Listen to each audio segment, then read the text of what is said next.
కాకా గా గాయిన్యా అనండి అందరూ. ఎక్కడి నుంచి వచ్చింది చప్పుడు?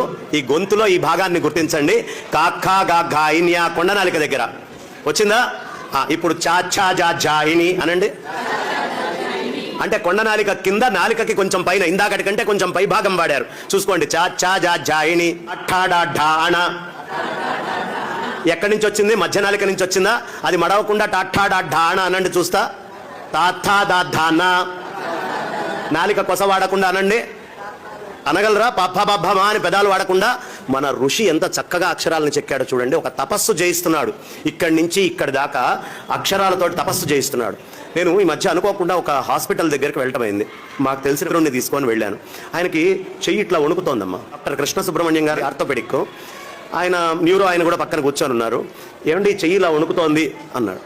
అంటే ఆయన మామూలుగా ఏదో టెస్ట్ చేయాలి కదా.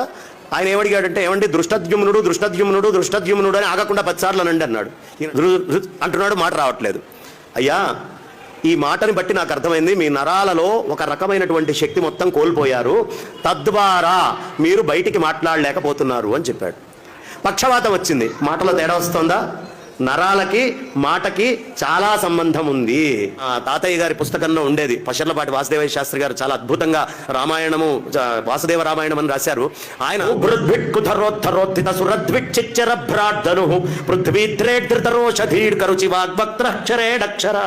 ఇలా రాసుకుండేవాళ్ళు. ఆ పుస్తకం తీసి చదువుతుంటే అబ్బా ఎంత గొప్పగా ఉంది అని. మళ్ళీ అది నోట్లో తిరగాలి అంటే ఇది సాధన చేసి ఇది చదివేటటువంటి వాడికి అనారోగ్యం తొందరగా రాదట.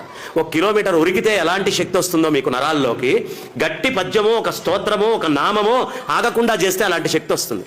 జాగింగ్లు, ఎక్సర్సైజులు చేయలేని వాడు కొవ్వు కరిగించుకోవడానికి, నోట్లో శక్తిని, ఎనర్జీని పెంచుకోవాలంటే ఏం చేయాలయ్యా?